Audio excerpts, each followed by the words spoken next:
meus queridos amigos e amigas. Espero encontrá-los bem e desejo paz ao seu coração.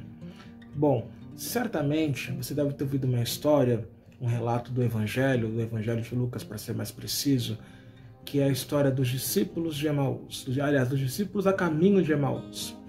Os discípulos estavam um pouco entristecidos com a morte de Jesus, estavam à espera da sua ressurreição. Na verdade, ele já havia ressuscitado, porém os discípulos não estavam acreditando. Ele já havia aparecido às mulheres, Jesus já havia aparecido às mulheres, e eles não deram crédito quando elas lhes contaram esse episódio.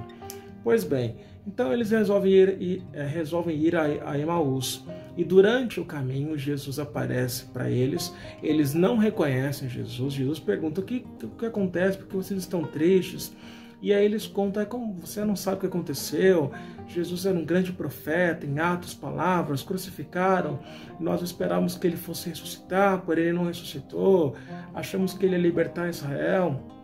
Enfim, Jesus conversa com eles, explica as Escrituras, explica o porquê que deveria haver a crucificação, conta toda a história, explicando, fundamentando, e aí os discípulos não reconhecem. Pois bem, quando chega um determinado momento do caminho, Jesus faz que vai se despedir, e aí os discípulos pedem para que ele fique.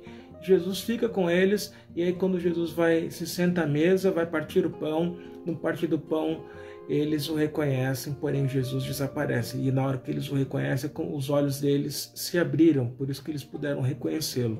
Pois bem, e aí eles encerram essa experiência com esse versículo que eu vou ler agora, de Lucas 24, versículo 32, que diz assim: disseram um ao outro, não ardia o nosso coração quando ele falava conosco no caminho, nos explicava as Escrituras? Pois bem, o que isso tem a ver conosco? Meus queridos amigos e amigas, seguramente a nossa vida ela pode ser comparada a esse caminho de Emaús. Muitas vezes nós estamos como discípulos, entristecidos, abatidos, preocupados, ansiosos, sobretudo em dias tão difíceis como esses que nós temos experimentado. E aí nós nos sentimos sozinhos, nos sentimos abandonados a caminho de Emaús, aqui cada um no seu caminho, no caminho da sua existência. E aí a grande lição desta passagem para nós, deste relato do Evangelho, é que nós não estamos sozinhos. Certamente no caminho há dor, há sofrimento, há espinhos, há diversas situações. Porém, da mesma forma, no caminho nós temos a doce companhia de Jesus. No caminho nós temos o amor de pessoas que nos amam, o amor de amigos, de familiares, de pessoas que caminham efetivamente conosco, de pessoas que estão junto conosco, que realmente não estão apenas por estar, não estão apenas por falar, mas estão expressando o amor de Deus, o amor de Jesus. Então, meus queridos, em dias tão difíceis como esses, é difícil a gente identificar a presença de Jesus no caminho, mas Ele está conosco no caminho, porque Ele é um Deus Emanuel, é um Deus que se preocupa conosco, é um Deus que não é indiferente à nossa dor, é um Deus que não é indiferente ao nosso sofrimento, é um Deus que não é indiferente a nós mesmos, mas Ele se faz muito presente em todos os momentos. E por que eu falo essa história do caminho? Por que eu escolhi esse texto para que nós pudéssemos refletir? Porque muitas vezes nós elegemos um momento da nossa vida, não, quando eu chegar lá onde?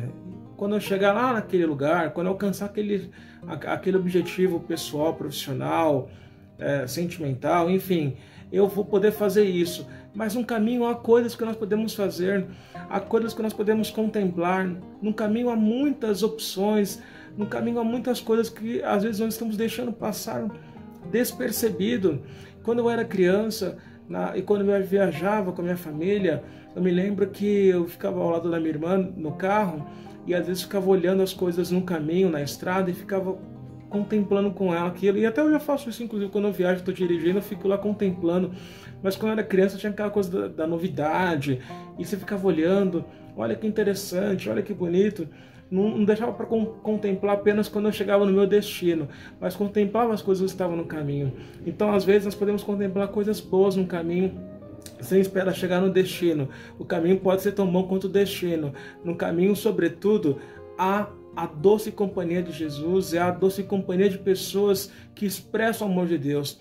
Então, a despeito de tudo que nos acontece, que está nos acontecendo, a despeito desse período que nós estamos vivendo, certamente no caminho da nossa existência, no caminho da vida, nós temos a doce companhia de Jesus e de pessoas que estão ao nosso lado, expressando o amor dele por nós. Há pessoas solidárias, há pessoas boas, há pessoas ruins, certamente, mas também há pessoas boas, há pessoas que se colocam em favor do próximo, em favor da vida. Então contemple, na medida do possível, as coisas boas do caminho da sua vida, as coisas boas do caminho do seu viver, porque no caminho Jesus vai conosco. Deus abençoe você, até a próxima semana.